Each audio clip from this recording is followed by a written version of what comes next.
یزید کا صرف یہی بد کرداری کا مرحلہ نہیں تھا، اس کربلا کے صحرا کے اندر یزید نے جس طرح امام حسین رضی اللہ تعالیٰ عنہ کو شہید کیا اور حضرت امام حسین کے خاندان کو شہید کیا، جب مدینہ المنورہ پر یزید نے مسلم بن عقبہ کو مقرر کیا، جس کو بزرگوں نے مصرب بن عقبہ کہا ہے، تو اس کو کہا 3 دن تک مدینے کا حرم تمہارے لیے حلال ہوگا، جو چاہو تم کرنا، اور شامی فوجوں کو اجازت ہوگی۔ تو وہاں بھی انہوں نے 10,000 تابعین اور 700 صحابہ کو شہید کیا۔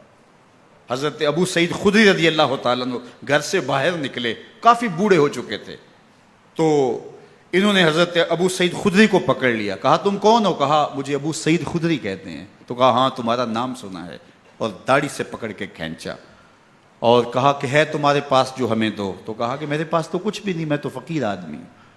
تو ان کے گھر ان کو لے گئے، تو 2 کبوتر رکھے تھے حضرت ابو سعید خدری نے، تو وہ کبوتر لوٹ کے لے گئے۔ تو ایک خاتون کے ابھی بچہ پیدا ہوا تھا، اور قابلہ نے، دائیا نے، وہ بچہ ماں کی چھاتی پہ لٹایا، اور وہ ماں کا پہلا دودھ پی رہا تھا۔ تو یہ جا کے کہنے لگے نکالو تمہارے پاس جو کچھ ہے، جو کچھ ہے وہ ہمیں دو، ورنہ تیرے بچے کو نہیں چھوڑیں گے۔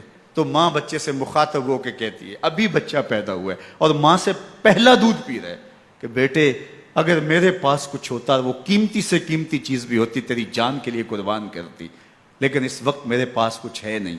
تو ایک شکی آگے بڑھا اور بچے کو ایک ٹانگ سے پکڑ کے کھینچ کے دیوار کے ساتھ پٹک کے مارا، جس سے دماغ کا بھیجا نکل گیا۔ کیا کیا زیادتیاں نہیں کی۔ 700 صحابہ حرہ کے واقعہ میں شہید کیے یزید نے، اور 10,000 تابعین شہید کیے۔ مسجد نبوی میں ممبر رسول کے ساتھ گھوڑے باندھے، اور وہ ممبر رسول اور مصلی رسول کے قریب لید کرتے رہے۔ 3 دن تک مسجد نبوی کے اندر گھوڑے بندھے رہے، اور مدینہ کی حرمت پامال کی۔ مدینہ کے گھروں کے اندر یہ بدکماش داخل ہوئے، اور جو بدکاریاں انہوں نے کی، کلیجہ منہ کو آتا ہے۔ 1002 شیزائیں ان بدکاروں کی بدکاریوں کی وجہ سے کنواری حالت کے اندر حاملہ ہوئی۔ 3 دن تک مدینے کا حرم انہوں نے پامال کیا، اور پھر مکہ المکرمہ میں کعبہ اللہ پر گولے برسائے، اور کعبہ کا غلاف جل گیا۔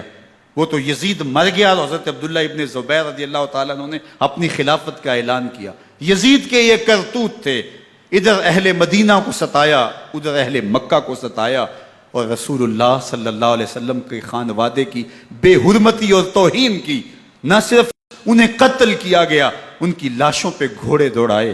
ابن سعد اور شمر جو ہے وہ خیموں میں داخل ہوا، اور مخدرات اسلام کی چادریں چھیننے کی کوشش کی۔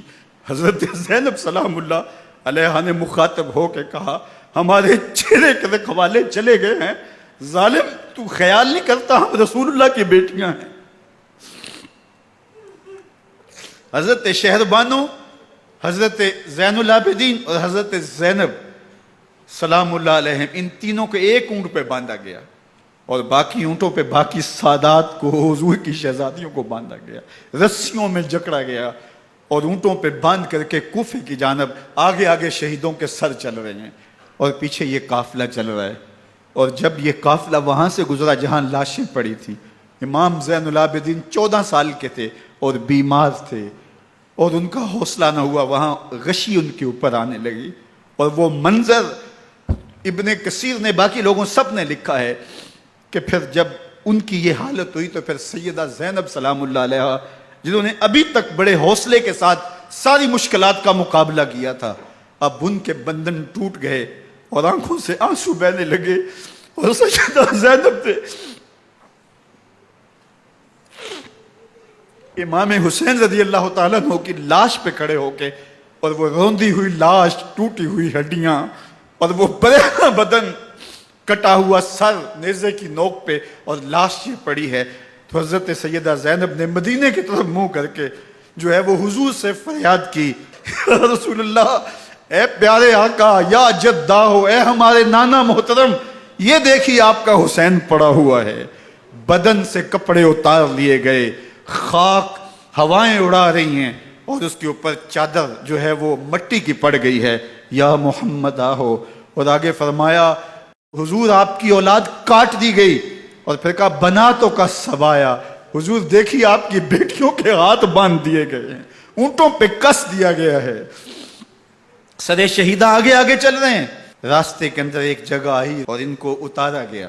رات کا موقع تھا، ایک خاتون آئی اور اس نے کوئی کھانا پیش کیا ان کو اور کہا کہ میں کسی زمانے میں حضرت سیدہ فاطمہ تو زہرا کی نوکری کیا کرتی تھی، ان کی لونڈی تھی، ان کی کنیز تھی، اور آج مجھے پتہ چلا کہ آپ لوگ گزر رہے ہیں، تو میں نے کہا کہ میں اپنی مخدومہ کے خاندان کی خدمت کروں۔ اور پھر اس نے کہا کہ اس وقت سیدہ کی گود میں ایک 6-7 ماہ کی بچی تھی جس کو زینب کہا کرتے تھے۔ تو سیدہ زینب نے کہا کہ اماں اگر پہچانتی ہو تو وہ بدنصیب